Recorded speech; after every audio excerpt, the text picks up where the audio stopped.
who had joined us in the last session.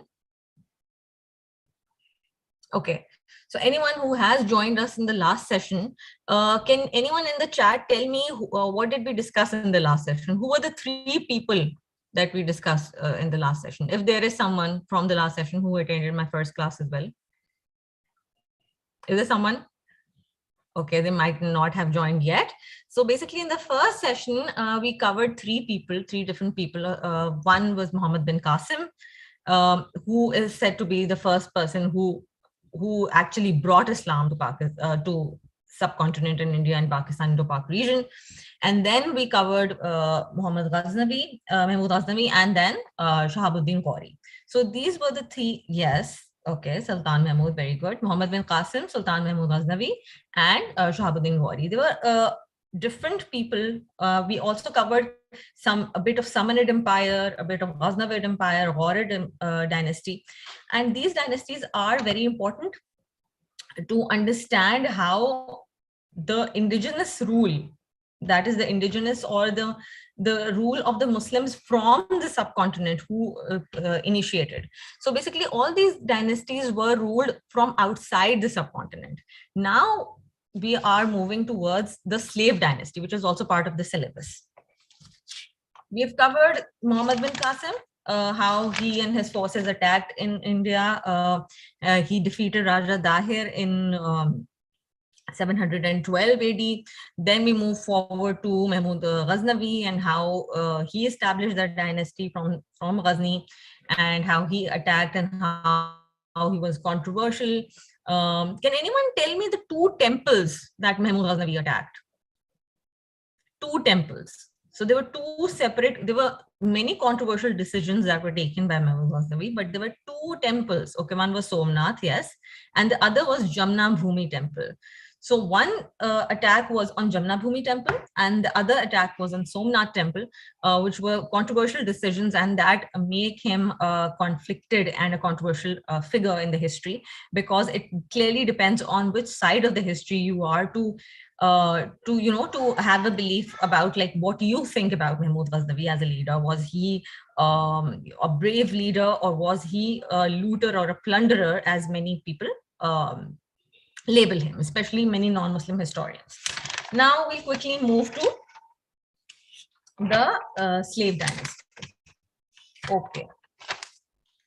So before we begin from the slave dynasty, because it is mentioned slave dynasty in your syllabus, however, slave dynasty is one of the 5 dynasties during this period. Collectively, we call all of those the kingdom as Delhi Sultanate. So Delhi Sultanate dates from 1206 to 1526. It covers almost 3 centuries.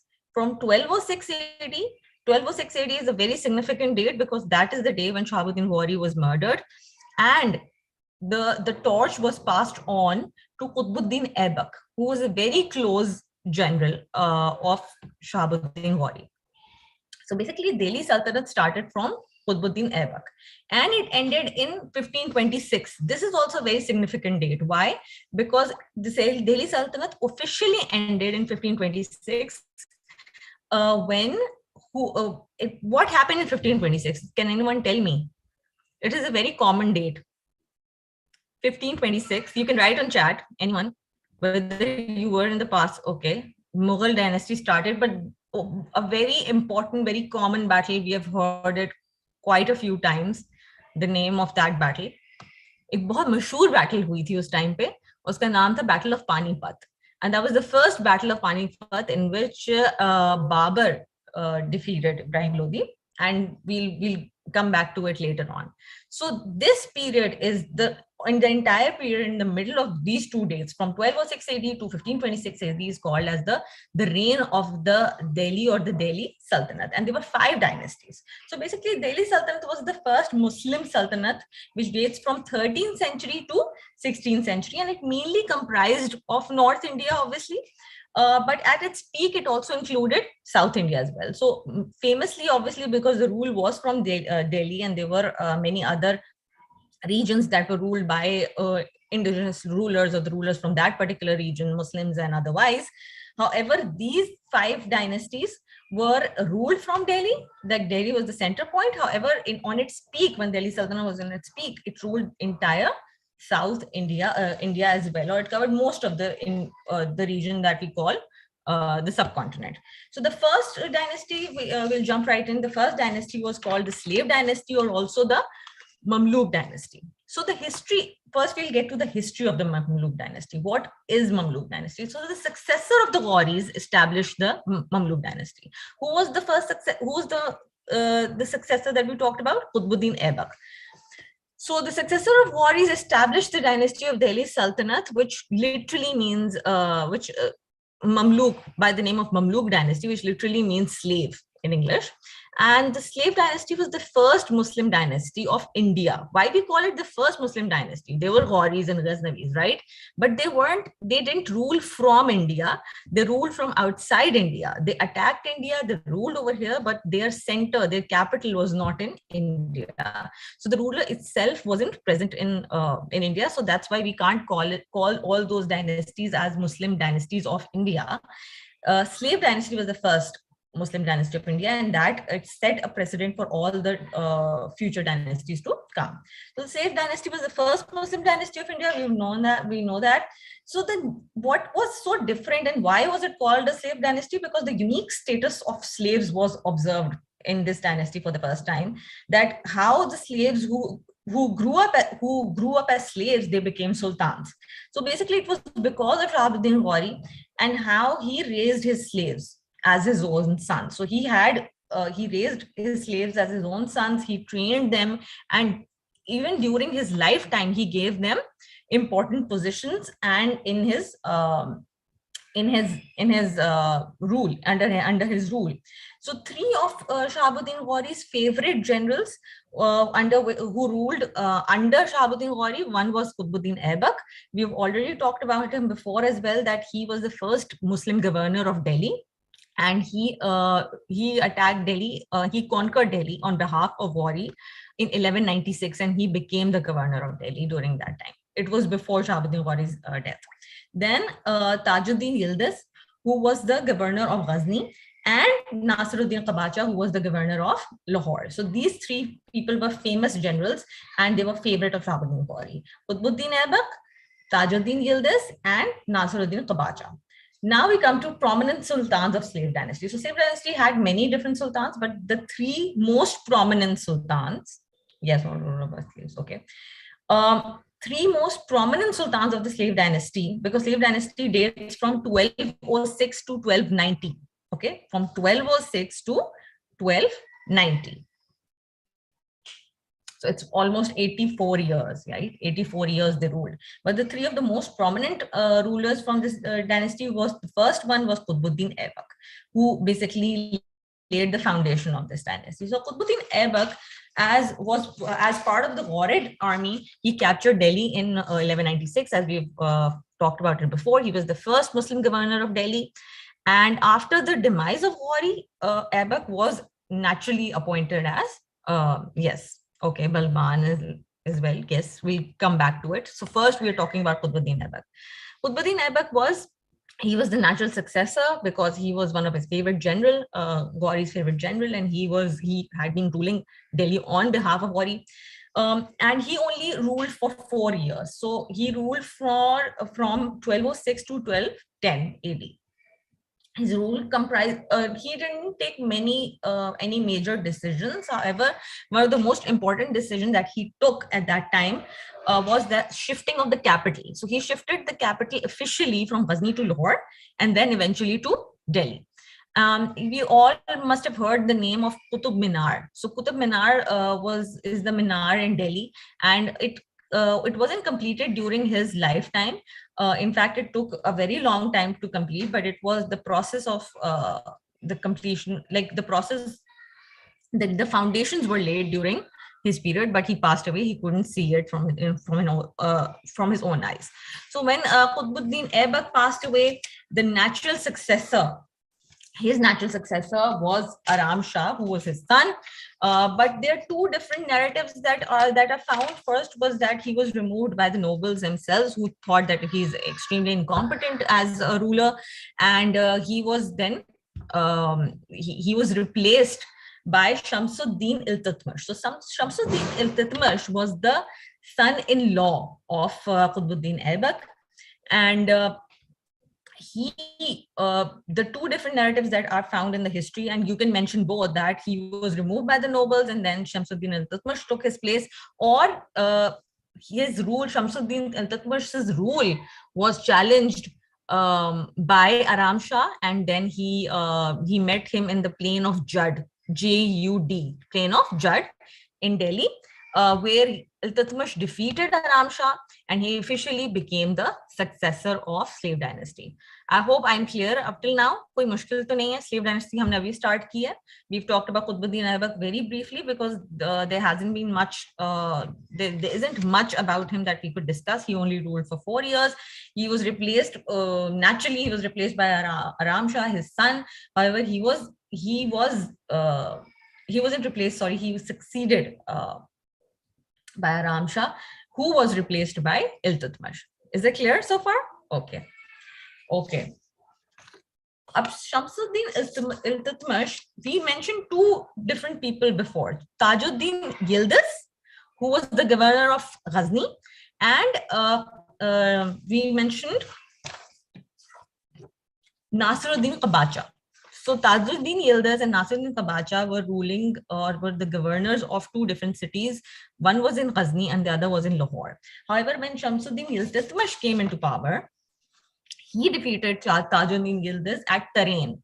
We in the last class I talked about Battle of Tarain. Anyone remember? There were two battles of Tarain, 1191 and 1192 में दो battles हुई थी, जिसमें Prithviraj Chauhan, first battle में Prithviraj Chauhan won, remember, in against Gauri, and the other one, Gauri defeated Prithviraj Chauhan. So Tarain is a famous place for many battles. So 1206 में आपको पता है Qutbuddin Aibak ने throne लिया. 1210 में, I'm also reviewing my timeline as well so that I don't miss any particular event, and I want to go chronologically. 1206 में Qutbuddin came to the throne. 1210 में he died. 1210 में he died. 1211 में Iltutmish defeated Aram Shah in plain of Jud, and he took, and obviously he had support of nobles as well. In 1216, Iltutmish defeated Tajuddin Yildiz at Tarain, जो हमने Battle of Tarain पहले भी बताई थी. Tarain जो है वो, it is a very famous battleground for many different battles. And this changed. What did it change? It officially made Delhi it gave Delhi control over Ghazni, because Ghazna could not challenge Delhi now. Delhi was the center of power.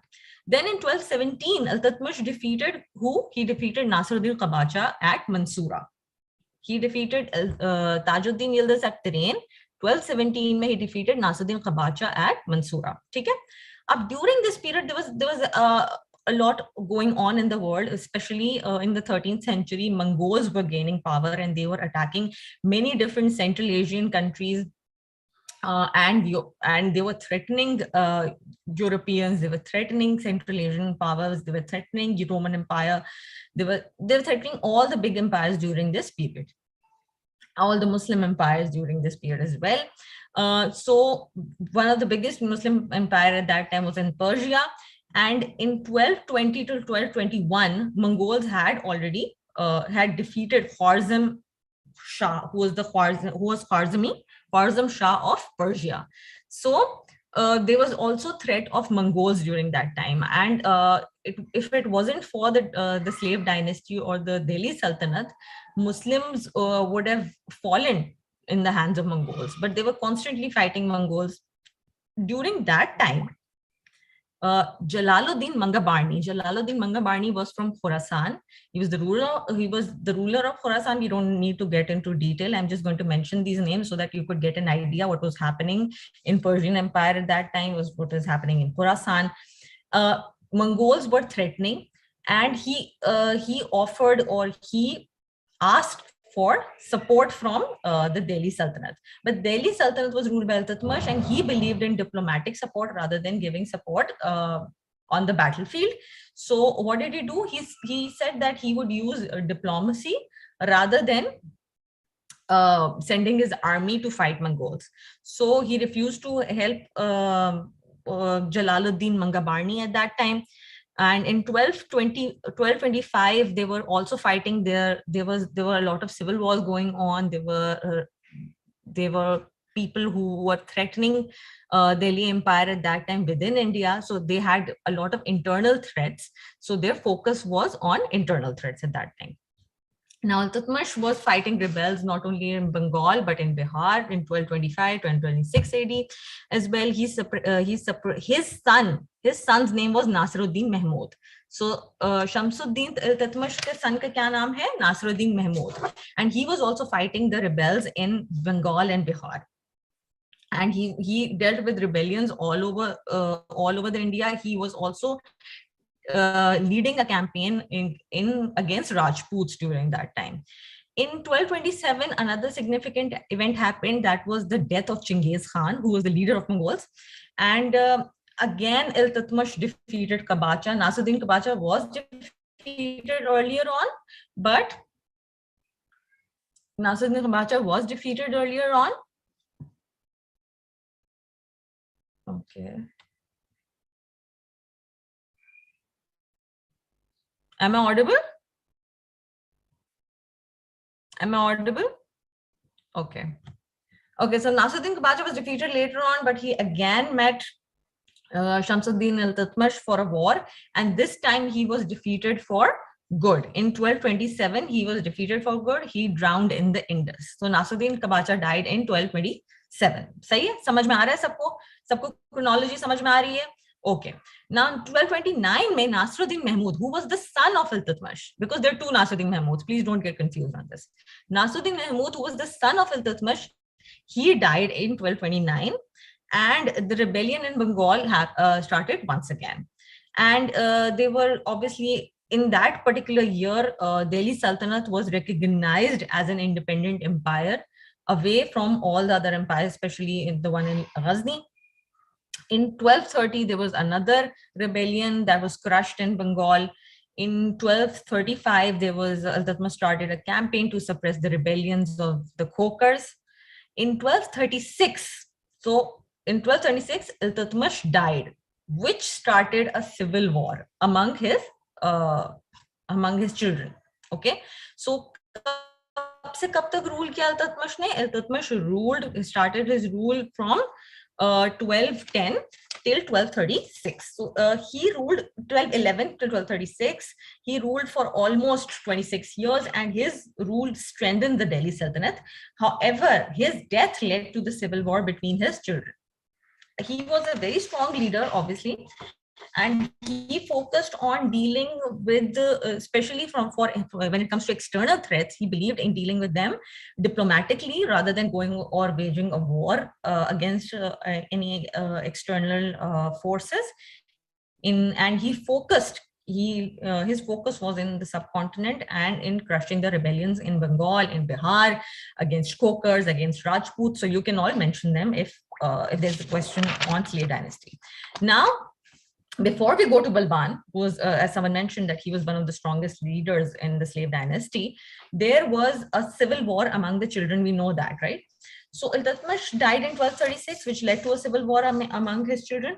So he was succeeded by Ruknuddin Firoz Shah, who was his son, and mother regent. What was the name of the mother regent? That is the wife of Iltutmish. Her name was Shah Turkan. So Shah Turkan and Shah Turkan became the mother regent, and Ruknuddin Firoz Shah became the king at that time. However, because there was a civil war going on among the children, there were many different children. His rule, Ruknuddin Firoz Shah's rule, was challenged by Razia Sultana. We've all heard about Razia Sultana. So Razia Sultana took power in 1236, and she ruled till 1240. Razia Sultana Razia Sultana was the daughter of Shamsuddin Iltutmish, and because we all know that at that particular time a woman's rule was considered unpopular, and around 1239 and there are some days in 1240, she was replaced by her brother. So while she was ruling, she also followed the steps of her father, and she wanted to deal with the threat of Mongols diplomatically. but and she was defeated by the plot of Chahalganis. So how was she defeated? She was defeated by the plot of Chahalganis. Chahalganis or Chalganis, both are correct. In some places there's written Chalganis, which means 40. Literal meaning uska hota hai 40. Chalgani या Chahalgani दोनों सही हैं. Who are basically Chalgani? So basically Chalgani or Chalgan were basically is a strong group or the courts of powerful officers basically who ran the affairs of the state at that time. So in slave dynasty, there was a group of powerful, there was a court of powerful officers by the name of Chalgan, and they ran the entire affairs of the state, which made the state powerful. However, after the Iltutmish's death, which led to a civil war, they started to use or abuse. Yes, this was a parliament of 40 people or a corps of 40 people. Both are correct. And basically, they started to abuse their power that was vested on them, and they interfered in the political decision making, and they were also responsible of creating chaos and appointing people of their own, the people that they approve as the rulers. So one of the famous Chalgans, his name was Ghiyasuddin Balban. We'll come back to him later. So Gharze Sultana was replaced by her brother. Who was her brother? Her brother was the first person who replaced Gharze Sultana. Her rule was from 1236 to 1240. He was replaced by her brother Bahram Shah. And his tenure was also of only 2 years. And during that period, however, the Mongols invaded Lahore and Multan, and in the period of Bahram Shah, the locals or the rulers were forced to end their diplomatic policy against Mongols, and they were forced to they were forced to meet face to face with Mongols in a battlefield. Okay, he was also killed by a conspiracy that was started by the Chalganis. Okay, and they didn't like a woman as a ruler. Yes, so this was basically it. Razia Sultana's rule was from 1236 to 1240. She was it was an unpopular decision, or it was an unpopular, especially among Muslims. There weren't any women who were rulers at that time, even among other non-Muslims as well. And she was obviously, when she was replaced by her brother Bahram Shah, he ruled only for 2 years. He was also removed by a Chalgani conspiracy at that time. And during his period, Lahore and Multan were attacked. Mongols invaded and attacked these regions, and the local rulers were forced to leave their diplomatic policy aside and meet Mongols face to face. I hope it is clear up till now. ठीक है? अब 1242 से 1246 तक जो rule था वो था अलाउद्दीन मसूद शाह का. Alauddin Masood Shah was the son of Ruknuddin Feroz Shah. That means that he was the grandson of Iltutmish. Okay, and he ruled for 3 years. There were Mongol invasions during that time, and Sultan met them in a battlefield in 1245. So the Sultan Alauddin met Mongols in the battlefield in 1245. And one of the Chalghani nobles, as we mentioned, Ghiyasuddin Balban, had him replaced. So again, Chalghanis, this is the third ruler that is being removed by the Chalghanis, and this time Balban was directly involved in it. And he didn't become a ruler at that time, naturally. So 1242 to 1246, the Alauddin ka rule tha. He came face to face with Mongols. He met them at the battlefield. However, he was removed by the conspiracy of Ghiyasuddin Balban. Now, from 1246 to 1266, Nasiruddin Mahmud, or the reign of Nasiruddin Mahmud began. This Nasiruddin Mahmud was not the son of Iltutmish, he's the grandson of Iltutmish, and he ruled for almost 20 years. However, and obviously the policy of the state at that time became more aggressive towards Mongol, and they changed their diplomatic policies completely, and it was the policy of aggression against Mongols or any other external threats that they faced during this period. So for the 20 years, Nasiruddin Mahmud ruled. However, it wasn't him, but his prime minister, whose name was Ghiyasuddin Balban. He ruled on behalf of him because he was a great political mind. On death, also, okay. So now on, okay, so in 1266, Balban officially, when on the death of Nasiruddin Mahmud, Balban replaced. Balban succeeded as the Sultan, and he suppressed the power of Chalghani. So what happened at that time was, although he was one of the Chalghanis, but when he came to the power, he suppressed their powers because he knew that their power, because they were so powerful that they could threaten him and his throne. So he either he put half of them in exile and killed the others, which obviously, which as we'll know later on, that which weakened the state internally. Okay, so Balban obviously he made different decisions, like he made Delhi and Doab safe again. Okay, yes, yes, exactly. Everyone who's writing in the chats, I'm reading, and it's great that you are, because obviously you can't open your mics, it's being recorded. So I'm reading the chats. Yes, you're correct, Kamar. He made sure he transferred them in different places, and he made sure that they don't interfere with his decisions. So he ruled from 1260. His rule started from 1266 and it ended in 1280. 1286. Okay, so 1266, 1268 was the period when he was very strong at that time. These couple of years, he made Delhi and Doab safe again from against thugs and against private armies. Then in 1279, Mongols invaded again, and they were defeated by two combined armies. One army was led by Muhammad Khan and Bughra Khan.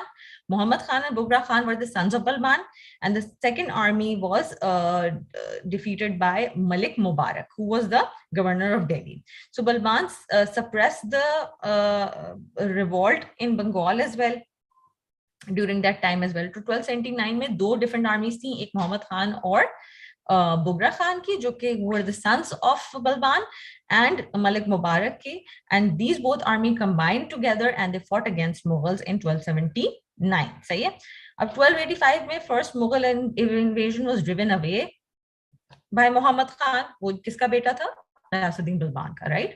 And in 1285, later on, there was a second invasion by Mongols, and this time Muhammad Khan passed away. And in 1286, we know Ghiyasuddin Balban passed away, and he couldn't recover from the loss of his son. So a lot of people believe that it was because of because he couldn't recover. That's why he passed away in 1286. Now in 1287. It was beginning of the end for the slave dynasty, we know, and Muizuddin Kaikobad, who was the son of Bughra Khan. So basically, Muizuddin Kaikobad was the grandson of Ghiyasuddin Balban. He ascended to the throne in that year, and he ascended to the throne in 1287. Now, slave dynasty, we know that slave dynasty couldn't survive the death of Ghiyasuddin Balban, and Kaikobad was an incompetent ruler, and he and his ministers were both died, leaving dynasties without a successor, without any significant any person who could follow them. So the throne was then captured by Ariz-e-Mamluk, and who declared independence in 1290, and he took the title of Jalaluddin Khilji. Now we know कि इसके बाद कौन सी dynasty आएगी? Khilji dynasty. अभी तक हमने क्या पढ़ा? From 1206 to 1290, we focused on the slave dynasty or the Mamluk dynasty. And if the question comes related to what were the reasons of the decline of the slave dynasty, one reason that you could give was obviously there were many civil wars, but Balban's decision of what? Firstly, the reason of the decline was that the involvement of Chalghanis in the political decision making post Iltutmish's death and the civil war. सबसे पहला decision ये था, उनकी political involvement थी, which led to the chaos in the dynasty, which forced someone, which obviously because Balban was aware of how Chalghanis interfere in the matters of the state. So when he came into power, he either killed half of them and sent the rest in exile, so which internally weakened the state. Chalghanis they strengthened the state as long as they weren't interfering in the politics, or they weren't interfering in who to in the decision to make who is the leader and choosing the next leadership. However, when they were defeated, it internally weakened the state. So this was one of the reasons of the fall of the slave dynasty. Now the next dynasty that followed the slave dynasty was the Khilji dynasty. So Khilji dynasty lasted from 1290 till 1321. It wasn't as long. It wasn't because the slave dynasty was for 84 years. This was only for almost 30 years. So the founder of the Khilji dynasty was Malik Feroz, who was Ariz Mamluk. He was Ariz Mamluk under Qaybabad, who was the grandson of Balban.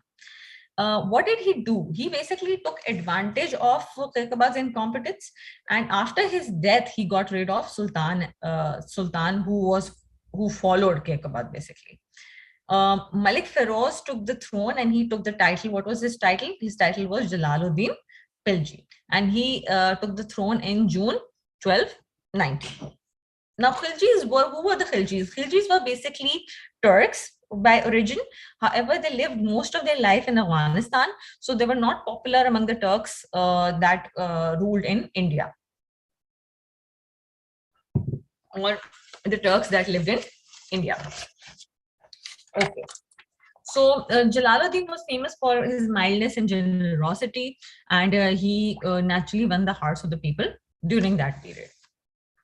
Now we know that he obviously in 1290 he took the throne and he put down many revolts during that period. And in 1292, however, he defeated, because there was a constant threat in Mongols. We've already talked about it. Muhammad Khan, jo ke Balban ka beta tha, he also died fighting Mongols. So Mongols were constantly attacking and they wanted to rule India. So in 1292, however, Jalaluddin Khilji defeated Mongols, and he asked some of them to convert to Islam, and all of these new Muslims, they decided to settle in India. From 1292 to 1296, Alauddin, who was the son-in-law of Jalaluddin, he invaded and plundered Malwa, Bhilsa, and Diogini. So three regions that he invaded. One was Malwa, the other was Bhilsa, and the third one was Diogini. Okay. So in 1296, Jalaluddin was murdered by his own son-in-law, whose name was Alauddin, we know that, and Alauddin Khilji ascended the throne. So he only ruled for 3 to 4 years. He came into power in 1291, and then 1290, and then he was killed in 1296. So 5 years, 5 to 6 years, yes. And in 1296, Mongols started carrying out the small raids again. They were defeated first, right? During Jalaluddin's period. They again started to attack in Alauddin Khilji's period. And Mongol army was sent by Daya Khan, captured the fort of Siri, and Zafar Khan defeated them. So in 1297, 1298, and in onwards 1299, Mongol attacks were continued during that time. And in 1300, the plot was being made by the new Muslims. So all the, okay, this is different policies. Okay, administrative policy. We'll come back to that. I am going to discuss that. I'm going chronologically in the battles that happened year by year, and all the important topics like the administrative policies of Alauddin Khilji, I'm going to talk about it, and I won't miss it. Okay, I'm going to get back to it.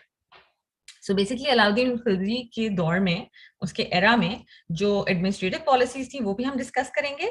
But first we are going chronologically from year to year. So what happened in which year, so that we could get an idea of the battles. Okay. So there was a plot that was made in 1300, during 1300s, against the Delhi Sultanate, and a large number of people who were massacred in a day. Then in 1303, there was Chittor. Chittor was captured by Alauddin's forces. In 1305, Malwa, Ujjain, and Jalore were captured by Sultanate's forces. So these are the main names of the main regions where Alauddin's forces captured, which Alauddin forces captured in India. And Ghazi Malik. Okay, so Ghazi Malik is an important leader. He'll come back later on at the end of Khilji dynasty as well. Ghazi Malik is appointed as the warden of the marches to defend against the Mongols, and Ghazi Malik repulses the Mongol attack that was led by Ali Beg. So basically, Ghazi Malik was in 1305, in 1306, in 1307, Ghazi Malik defeated Mongol armies that were there to capture Delhi, and in 1309.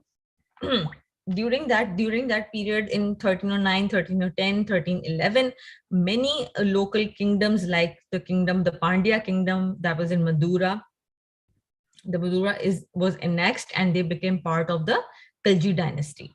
So not only Alauddin, ma'am, all words and okay. So not all, okay, where was I? Not all, not only was he fighting against the internal threats, but he was also fighting against the external threats. So so if we go to the if we talk about the administrative policies of all the leaders before, हमने 3 लोगों के बारे में discuss किया था. पहले Qutubuddin Aibak, his major decision was क्या था? उसका major decision was moving the capital, and he built the Qutub Minar, which wasn't built during his period.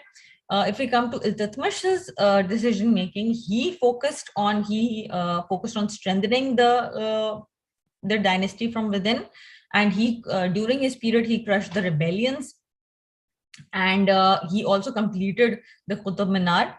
And other administrative policies were obviously, whatever I've read and whatever material there is on Iltutmish, it was that he strengthened the dynasty from within, and his focus was basically on the subcontinent. So that is what is majorly available on Iltutmish. And obviously उसके अलावा ये था कि इल्तुतमिश का जो period था उसमें जो है he dealt with the threat of the Mongols diplomatically rather than going on a war against them.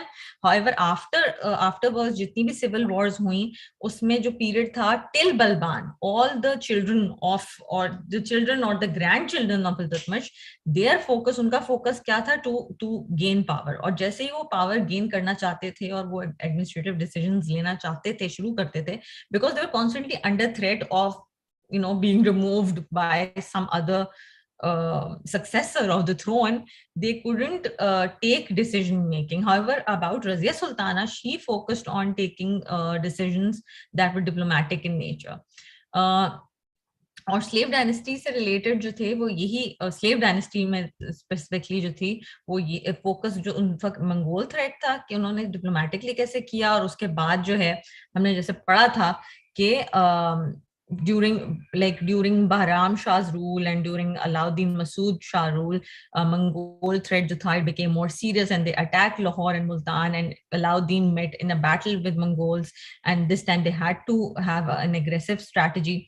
Administrative policies का जहाँ तक जो questions आते हैं in the past papers, if you focus from 2016 till 2021, most of them are on the Khilji dynasty and Alauddin Khilji's administrative policy. So not only Alauddin Khilji was a vicious opponent or a vicious warrior, and he dealt with the threat of the Mongols on one hand and crushed all the internal rebellions and annexed many other dynasties and rulers and many other kingdoms in the region, including Pandya kingdom. And he also introduced the administrative policies that we're going to discuss now. So basically, his era was famous for not only for going on a war against Mongols or dealing with the Mongol threat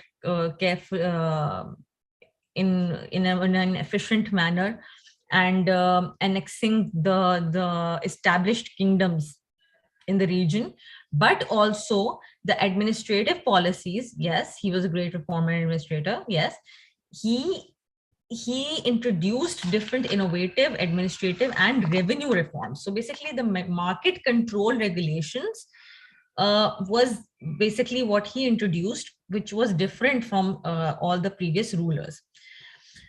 So his era, we could briefly say that his era is famous for innovative administrative and revenue reforms, market control regulations, and worldwide period of conquests.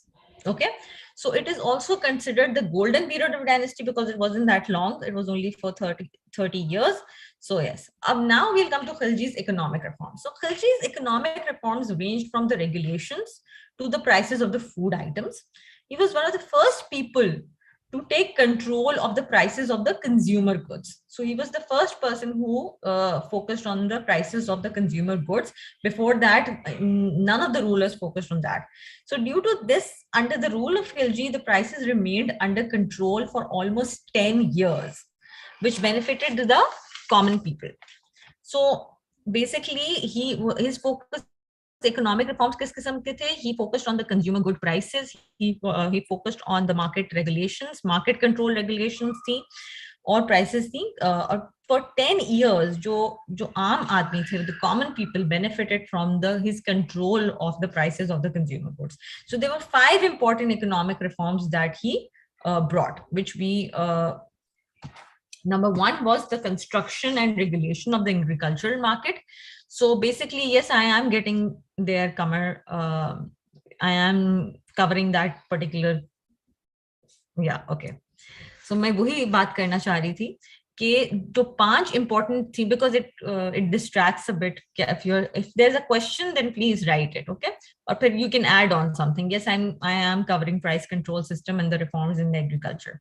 So basically, the 5 important economic reforms that were brought by Alauddin Khilji were: the first one was the construction and the regulation of the agricultural market. So he established an agricultural market, and he continuously regulated it. Okay. Number 2 was Khilji made 3 different markets in Delhi. There were 3 different separate markets in Delhi. One was for the food items, the second one was for the expensive items, and the third one was for the cattle, horses, and slaves. So there were 3 separate markets for all of this. Third, he controlled the food prices. So basically, he controlled the food prices. There was a limitation. Limit set for the food prices. Then fourth, there was a ban on hoarding and black marketing. So because the markets were constantly or continuously regulated from time to time, there was obviously the ban was established, and there was no place for black marketing. Number 5 was that there was the fixed prices not only on the consumer goods like the food items, but also on the clothing market as well. So these were the 5 decisions that were taken in terms of the economic reforms of Alauddin Khilji that you can mention. Okay, and these 5 economic reforms were the ones that benefited the people from years to come. Okay. Now we'll head towards the end of Alauddin Khilji's period and his death, and what happened after his rule. Okay, I'll take a 1-minute break. I'll be right back. I'll take a 1-minute break. Please stay with me. Okay.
Okay. So where were we? We were अभी तक किसी को कोई problem हो, कोई question हो, तो they can ask me here.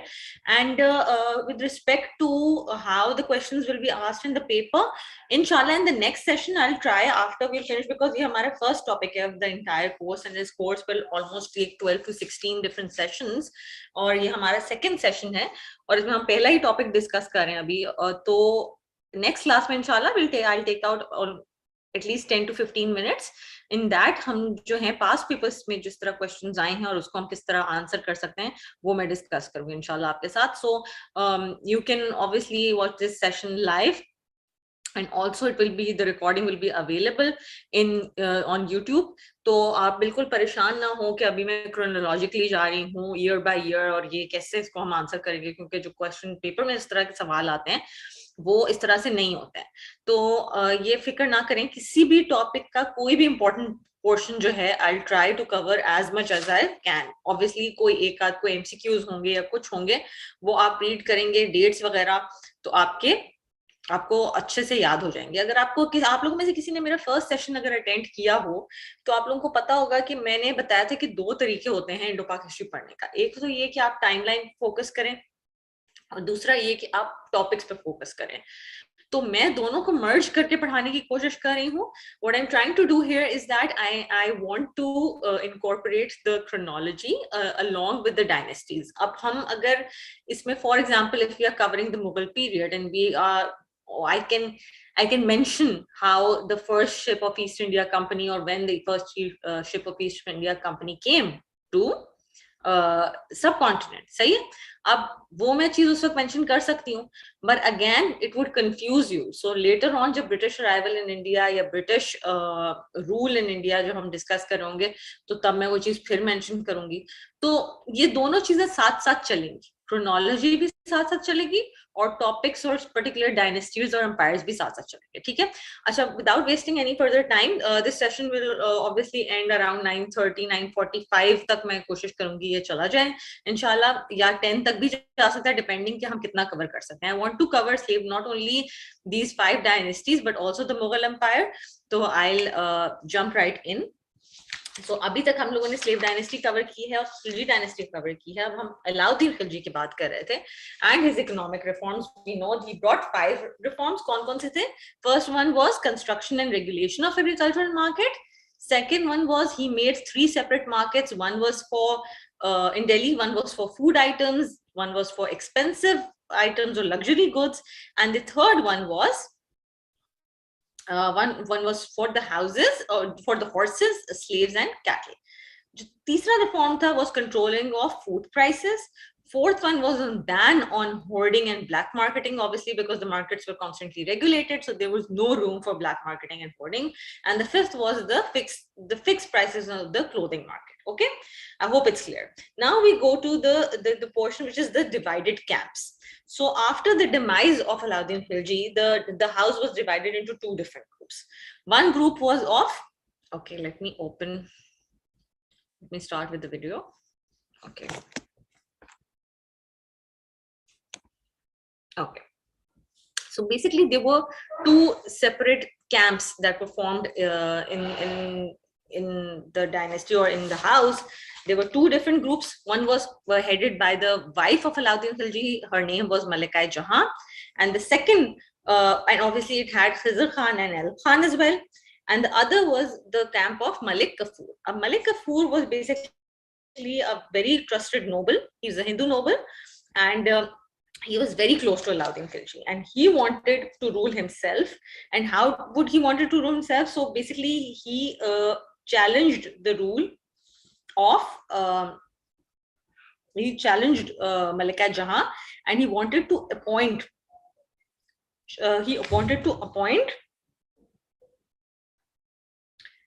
Shahabuddin. So Shahabuddin was the only 6-year-old son of Alauddin Khilji at that time, and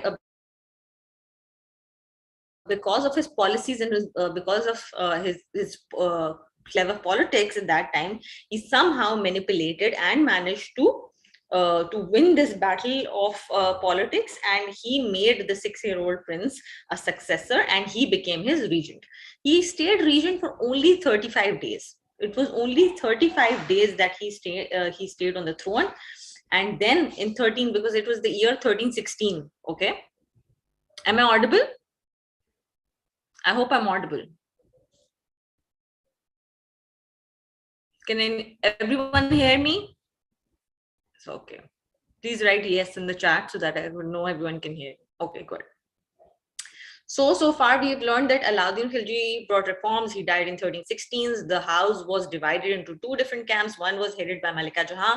The other was headed by Malik Gafur. Malik Gafur wanted to rule himself through a prince because he was not a prince himself. So he became a regent to the prince. His name was Shahabuddin. He was only 6 years old at that time. Malik Gafur stayed in power for 35 days. Afterwards, he was whose reign was Qutbuddin Mubarak's reign started, and he stayed in power from 1316 to 1320. He is also known as Mubarak Shah. So there are two names. Alauddin Khilji के जो बेटा है उसके दो नाम हमें नजर आते हैं, कुतुबुद्दीन मुबारक और मुबारक शाह. ठीक है. He was a reckless and incompetent person, and it wasn't him but his Hindu slave who, after his death in 1320, he took over, and his name was Khusro or Khusro Khan, and he was basically a Hindu convert, and during his rule, the end of the Khilji dynasty officially came. So the Khilji dynasty officially ended in 13. From 1316 to 1320, the Mubarak Shah or Qutbuddin Mubarak ruled, and he spent his time drinking and seeking pleasure. He was incompetent, he was reckless, and afterwards Khusro Khan came, and his rule was from 1320 till 2021. I hope it's clear up till now. सही है? अब Khilji dynasty के बाद the third dynasty, first dynasty कौन सी थी? Slave dynasty. कौन से year से थी? 1206 से लेके 1290 तक थी. 1290 पे when Ariz Mamluk took power, who took the name of Jalaluddin Khilji, he basically his name was Malik Feroz, who was Malik Feroz ने क्या किया था? Malik Feroz ने slave dynasty खत्म कर दी थी, और उसके बाद which started? Khilji dynasty started. Khilji dynasty lasted only 30 years. Two most prominent people in the Khilji dynasty. One was Jalaluddin Khilji, who was the founder of Khilji dynasty, and then his son-in-law, who killed him in year 1296, and who took the throne. And he, Alauddin Khilji took power, and he introduced economic reforms. He challenged Mongols during his lifetime, and he established control, and he annexed a lot of different kingdoms, including the kingdom of Madura at that time, and he and his forces fought bravely against the Mongols. Okay. Now, after his death, there were divided camps, and officially Khilji dynasty was finished. According to some records, it's 1316, but officially it ended in 1320 and 1321 by the rule of Khusro Khan, who was close to Alauddin Khilji's son Mubarak. Okay, now Tughlaq dynasty. Tughlaq dynasty was from 1320 till 1414. So if we go into the introduction or history of Tughlaq dynasty came into being with Ghazi Malik, who became the Sultan, and he took the title of Ghiyasuddin Tughlaq. What was his name? His name was Ghazi Malik, and he took the title of Ghiyasuddin Tughlaq. He was the first Tughlaq king. Okay, so Ghazi Malik, as we mentioned him before, मैंने पहले भी कहा था Ghazi Malik का नाम दोबारा आएगा. Ghazi Malik was he was the general in which force? He under Alauddin Khilji's force. Ghazi Malik was one of those people who challenged the Mongols, and he even defeated Mongols under the reign of Alauddin Khilji. So he took the title of Ghiyasuddin Tughlaq. Okay, so he established the dynasty by the name of Tughlaq dynasty in year 1321 AD. From 1323, 1324 AD, there was a territorial expansion. So basically, during the period of Tughlaq dynasty, because a lot of different states became independent. At the end of Khilji dynasty's rule, जब Khusro का rule था, many of the states took independence and they got separated from Delhi. So during the Tughlaq period, basically it was the struggle to gain back all the states that gained independence and to annex them again and make them part of the dynasty again. So, 1321 में Ghiyasuddin Tughlaq took the throne. 1323, 1324 में expansion, territorial expansion हुई. 1324 में in Mongols again invaded India, but they were defeated. In 1325, Juna, son of Ghayasuddin, he wanted his father to die, okay? And he ascended, he made sure, I hope I'm audible. Okay. Okay, I'll switch off the video for some time. The internet connection, okay. Okay, I'll switch off the video and I'll switch it on again later on in 5 minutes. I'll continue with the lecture, okay? Okay, now, so Juna Khan, who was Juna Khan? Juna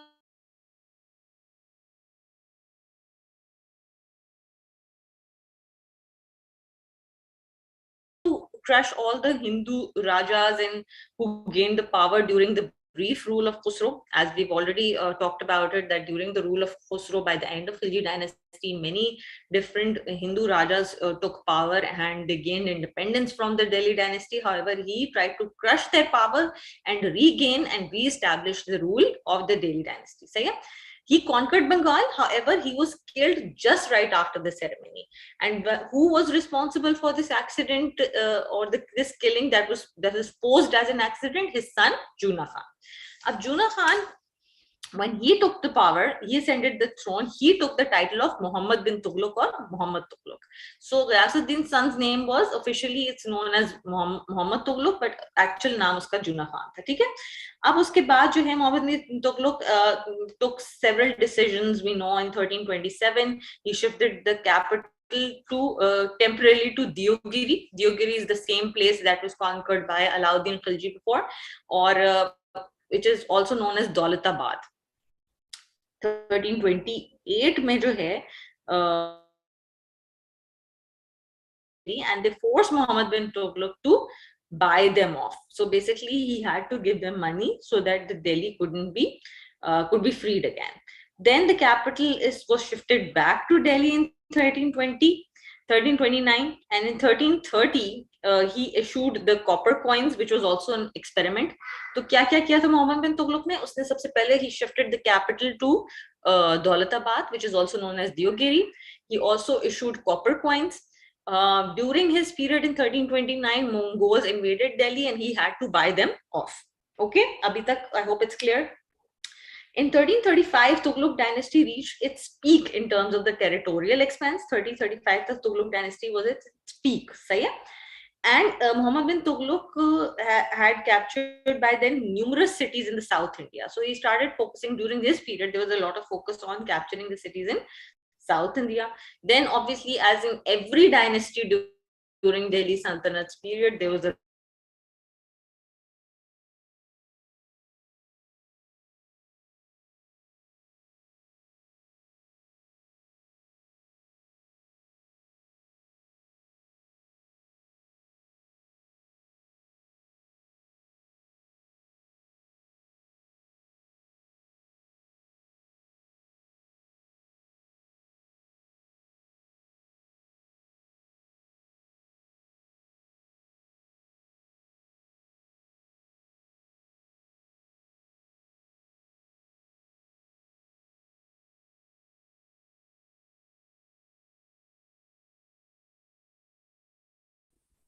okay, so basically what happened during this period was that Muhammad Tughlaq's period was involved again, like all the other rulers in the dynasty.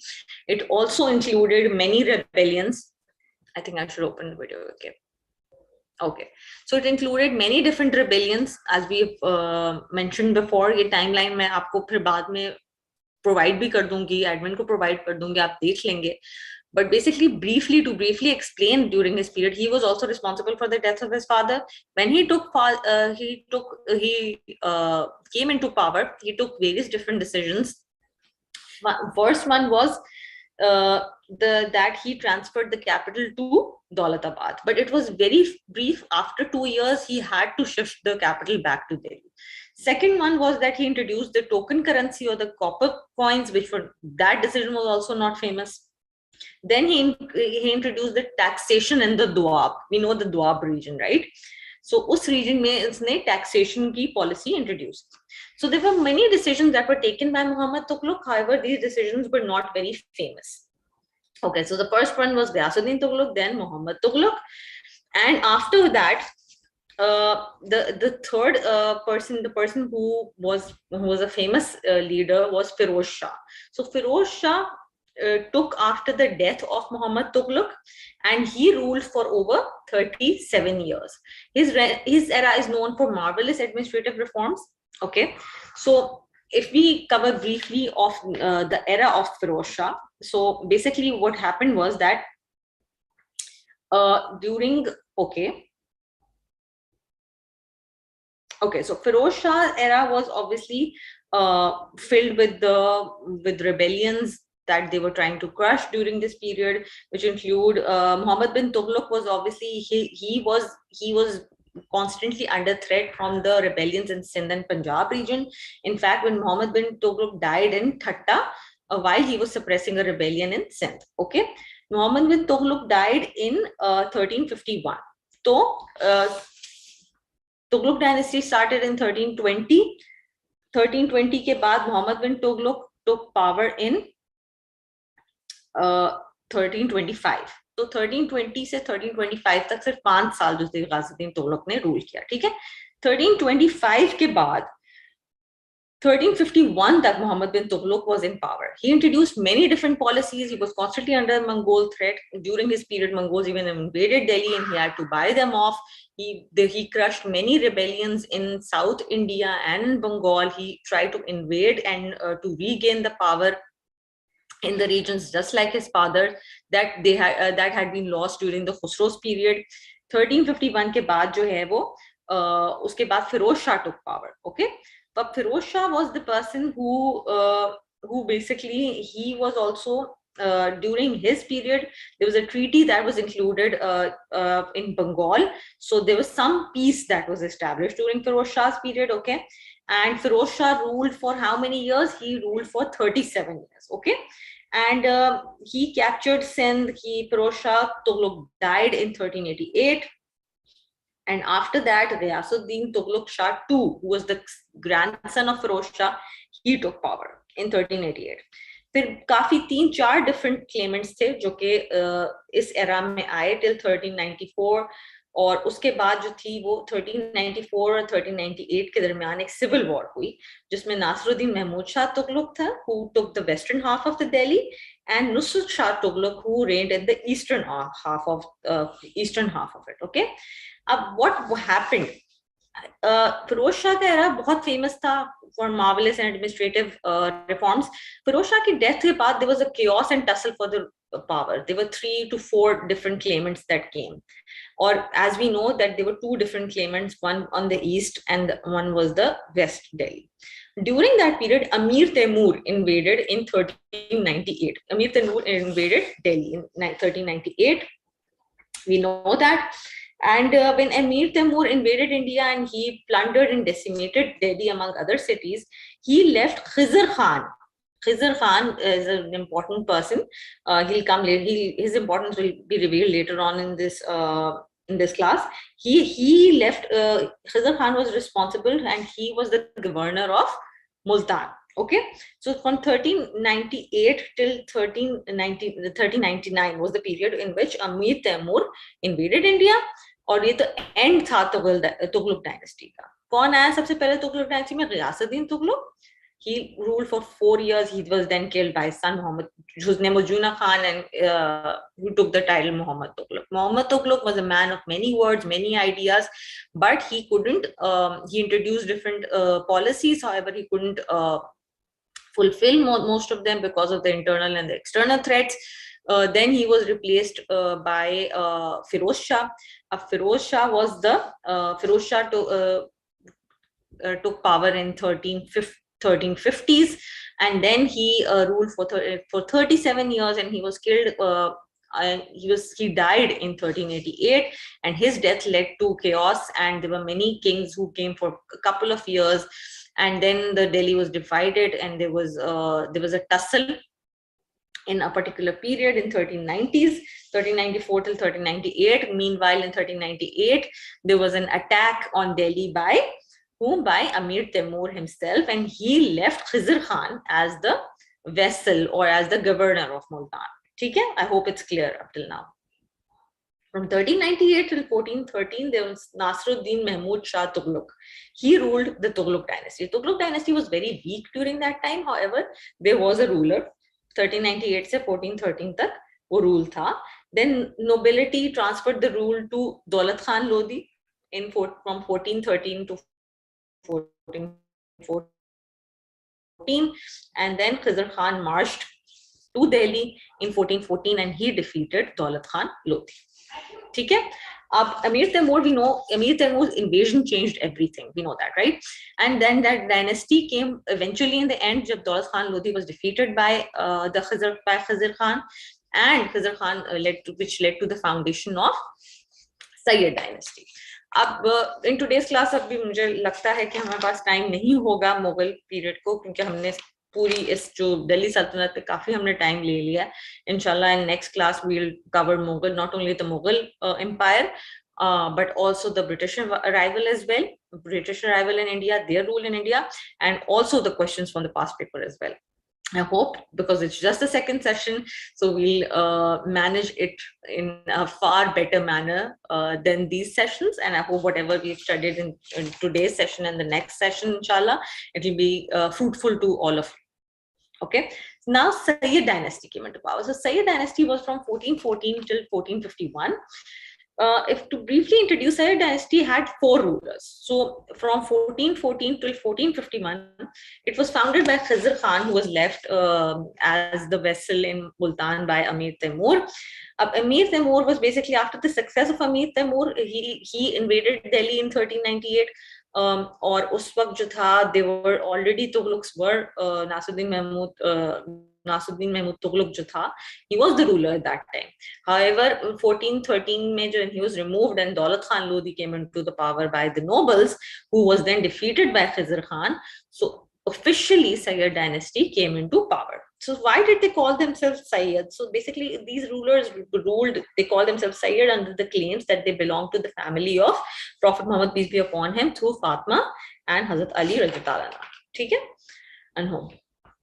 Achha, what was the rule of Khizr Khan like? So Khizr Khan was basically a Sayyid from Multan, and he joined Amir Temur. He was already a governor of Multan under the Temur's rule, and he was also appointed as the governor of Lahore. And after the death of the last Tughlaq, Mahmud Shah, Khizr Khan and Daulat Khan Lodi both fought for Delhi. So basically, Daulat Khan Lodi and Khizr Khan, Tughlaqs had died. So Daulat Khan Lodi was brought by the nobles. They both fought for Delhi, and in the end, we know that Khizr Khan came out victorious during that period. So his rule was sovereign. He ruled sovereignly. However, he still preferred to rule in the name of Temur, even after Amir Temur's successor Shah Rukh. He wanted to rule under in his name rather than ruling ruling himself. His rule was sovereign. He took the sovereign decisions. However, his rule, he ruled on their name rather than his own name. Khizr Khan and successors spent most of the time during their reign. They suppressed revolts and in raids against the tax evaders. He tried his hard to reintegrate the states that were lost during the decline of Tughlaqs. As we all know, at the end of the decline of any dynasty, many of the states, especially the states in the eastern region or the South Indian states that never wanted to be under the rule of Delhi, or the eastern states like that of Bihar and Bengal, they always resort to independence. This is visible in the history. We can see that, right? तो usually जब भी कोई नई dynasty आती है या नए rulers आते हैं, they try to reintegrate the states that are lost by the rulers. Okay, So he didn't, during Khizr Khan's reign, he didn't introduce many reforms, nor did he wage many battles himself.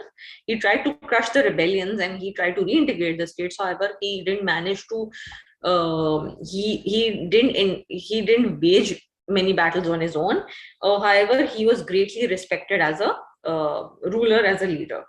So now there were successors of, as you know, that there were 4 different rulers in the Sayyid dynasty. The first one, as we know, is the Khizr Khan. Then in 1421, the Mubarak Shah, his son's name was also Mubarak Shah. He came into the power and he repudiated the allegiance to Shah Rukh. So he also swore his allegiance to Shah Rukh, who was the son of Amir Taimur. सही है? अब 1421 से लेके 1432 तक Mubarak Shah was part of it. He dealt with the rebel Jasrat Khokar, so they were also fighting the Khokars, just like Khiljis were. In 1434, Mubarak Shah was assassinated by his Wazir, obviously, and Muhammad Shah, who was the son of Mubarak Shah, he ascended the throne. So third king of this dynasty was Muhammad Shah. First one, Khizr Khan, then his son Mubarak Shah, then his son Muhammad Shah was the third person. So yeah. Up 1434 mein Muhammad Shah became ascended to the throne.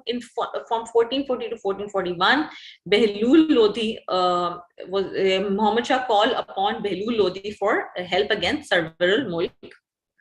Sarwar al-Mulk was the Wazir who assassinated Mubarak Shah. So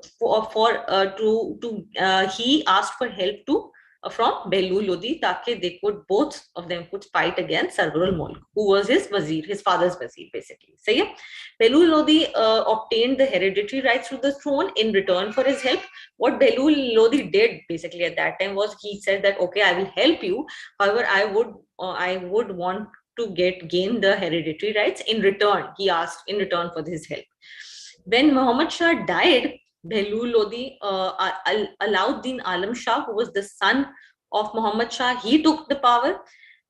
Then in 1447, Alam Shah retires to Badaun. So he went to Badaun, basically, which was a place in India.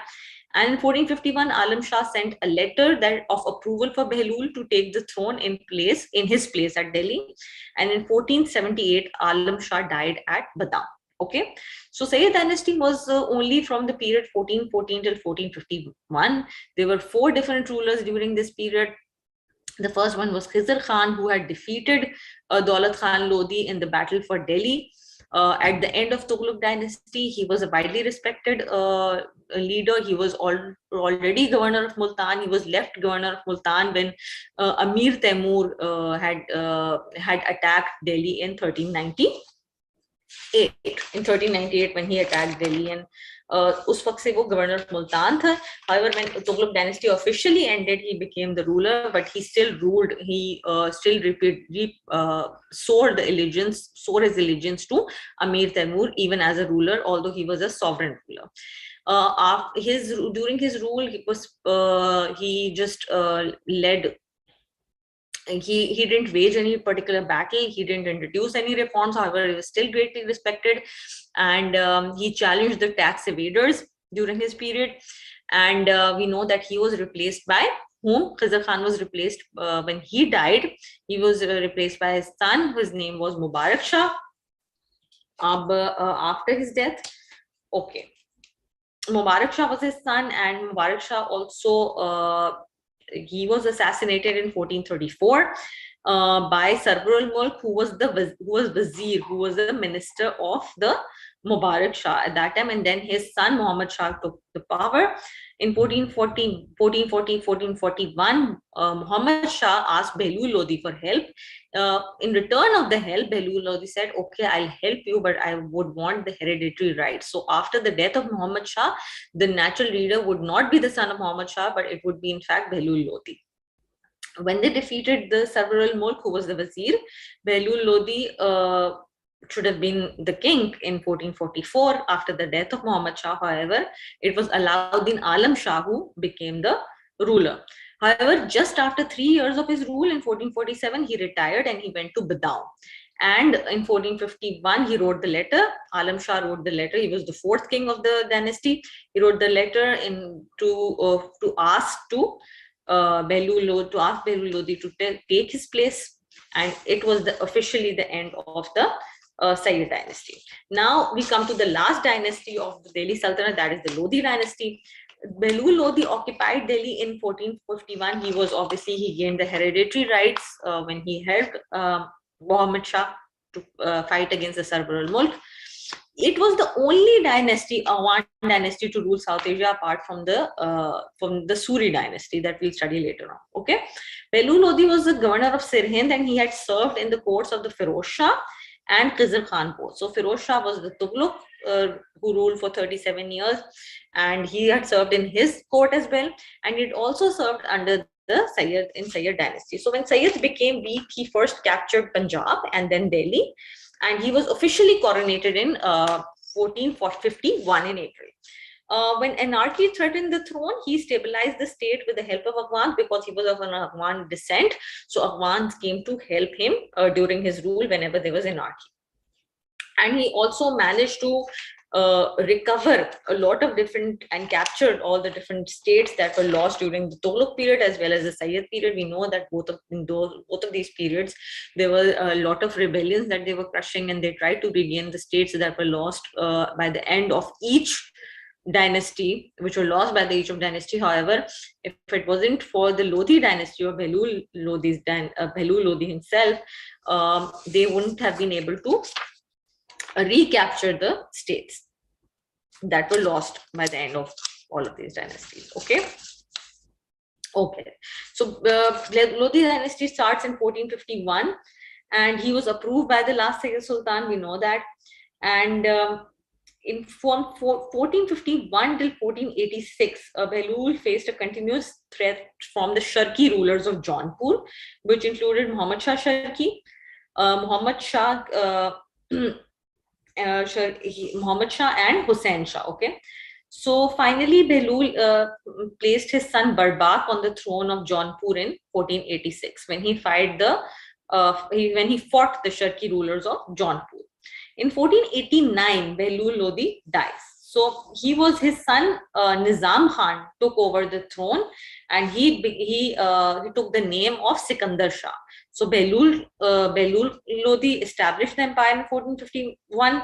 He died in 1489, and his son Nizam Khan took to power, and he took the title of Sikandar Shah. Okay, and then Sikandar was obviously known as one of the most capable rulers of his times, and not only did he crush the revolts, but he also managed a just administration. One of his most famous acts was the foundation of the historical city of Agra that was founded during his reign. And Sikandar Shah died in 1516. So he took to power in 1489. He was the son of Behlul Lodi. His original name was Nizam Khan, as we know that. In 1489, 1490, he obviously had claims to the throne against his brother Barbik Shah, and he also took down his uncle as well during that period. He defeated Hussain Shah Sharki for good because his brother was ruling Jaunpur, which had the Sharki rulers there, and he defeated Sharki rulers. He annexed Bihar in 1495. In 1503 he commissioned the building of the city of Agra. 1503 में कब commission की थी building of Agra? In 1503. In 1504 the city of Agra was founded, and in 1508 he added Gwalior, which is also a very famous city in India, to the empire. In 1510 the fortress of Chanderi is captured by Sikandar's forces, and in 1517 Sikandar Lodi dies. His eldest son Ibrahim Lodi took to the power. He ascended the throne in the same year in 1517. Obviously, the death of Sikandar led to the civil war between two of his sons. One was Ibrahim and the other was Jalal. Okay. 1517. From 1517 to 1526, Ibrahim reign was characterized by a tussle between the monarchy and the nobility. So there was a constant struggle from 1517 till 1526 between the monarchy and the nobilities. And during that period, अब उसके simultaneously what was happening, again मैं वही बात बता रही हूँ कि हम मुगल एम्पायर पे तो जाएंगे इसके बाद, पर हम ये साइमल्टेनियसली बता रही हूँ कि बिफोर जो इब्राहिम के पीरियड में ही, Ibrahim लोदी's period, in the middle of Ibrahim Lodi's period, 1519 में Babar invaded the Babar, who was Hiruddin Babar, who was the founder of Mughal Empire. He invaded India for the first time to suppress the revolt of the Yusufzai tribesmen. So Yusufzai tribesmen were in the KPK region, in the present KPK region, or the region of the northwestern subcontinent, and to suppress the revolt of Yusufzai tribesmen in that region, he invaded India for the first time in 1519. He invaded India second time in 1519 due to the Khizr Khel revolt, and he took control of Peshawar. In 1520, Babur invaded India for the third time, and he captured areas up to Sialkot. 1519 में क्या किया था? पहले Yousafzai tribesman के खिलाफ था, और फिर खिजर खेल जो रिवॉल्ट के अगेंस्ट था, and he took control of Peshawar. 1520 में he came back and he captured Sialkot. Then in 1523 to 1524, Babur invaded for the fourth time with the help of support of nobility of Ibrahim Lodi, which include Daulat Khan, Dilawar Khan, and Alam Khan. And the nobility had completely deserted Ibrahim Lodi. Ibrahim Lodi का जो period था rule का 1517 से 1526 तक, he had no support from the nobility. In fact, nobility supported Babur when he invaded India for the fourth time with the help of Daulat Khan, Dilawar Khan, and Alam Khan. But then obviously later on they deserted Babur himself, and the fourth invasion की कोई help say Babur didn't benefit at all. So it wasn't until in the fifth invasion, Babur invaded India fifth time in 1525 and 1526, and in 1526 the last of the Lodi, Ibrahim Lodi, was defeated by Babur of Farghana in 1526, April 21st, 1526 to be specific, in the Battle of Panipat. Okay, so this is how officially Delhi Sultanate died or finished from 1206 till 1526. We covered all the major people who were involved in Delhi Sultanate. Now, we're briefly going to discuss the achievements of the Delhi Sultanate, and then we're going to finish this class. And inshallah, in the next class, we are going to focus on the Mughal Empire. Now, what were the achievements of the Delhi Sultanate? The three major achievements of Delhi Sultanate was, the first one was that it was a small minority of 1 to 1,000 Muslims conquered, established control, and administered a vast Indian land in a very small amount of time. So in a very small amount of time, all of these Muslim emperors, the Muslim empire was not only established, but they established their control over not only North India, but even the South Indian and East Indian states, including Bengal. Then the young Sultanate successfully controlled the Mongol invasions. As we know, it was visible that throughout the period of the Khilji dynasty, or even before them, the slave dynasty, India was under the constant threat of the Mongol invasions. However, if it wasn't for the Delhi sultans in different dynasties, including the Khiljis and the Mamluks and Tughlaqs, during this period there was a strong threat. However, they successfully controlled them. Not only successfully controlled them, but even negotiated them. During the period of the Tughlaq dynasty, when the Delhi Sultanate lost its control, and it was weakened, and it lost its control on many of the other states surrounding Delhi, they still didn't lose to Mongols. As compared to other dynasties, as compared to much older dynasties like in the west of India, like Egypt or Crimea, etc., these dynasties lost their power and they could not fight off Mongols. So first one was that during a brief period of time, Muslims established, they ruled 1 to 1,000. Puri population mein Muslim population 1 to 1,000 का ratio था उसका. So the fact that they established their control and they not only established the dynasties, but they established their control over such a huge region was an achievement, and they successfully controlled the Mongol invasions. And third was the efficient system of administration, the great buildings, the architecture during that period. That is the establishment of Agra as the city, as we have mentioned before. The architecture like Qutub Minar, these architecture inspired the Mughal Empire that laid the foundation for it to flourish in South Asia. So many men of letters, artists, architects, craftsmen added richness to subcontinent. So not only they contributed in a way that they defended India from the invasions of the Mongol and the attacks of Mongol, but they also established the efficient system of administration, and they basically laid the foundation that was carried forward by the Mughals, who and it inspired the Mughal emperors. So this is basically the Delhi Sultanate and the achievements of Delhi Sultanate. And in the next session, inshallah, we'll focus on the Mughal Empire, and hopefully we'll not only study Mughal Empire but also the British arrival in India and the British rule in India. So this will cover our entire first topic, which is Muslim rule and heritage in India from 1712 till 1857.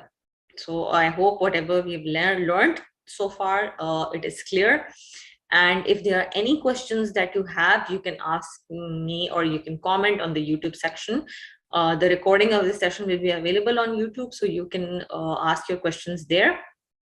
And inshallah, we'll have more of you to join us for the live session next time so that we can interact. And inshallah, I'll make sure that the next session is going to be far more interactive. And we will also discuss the past papers. I know Indo-Pak history or history in general seems repetitive.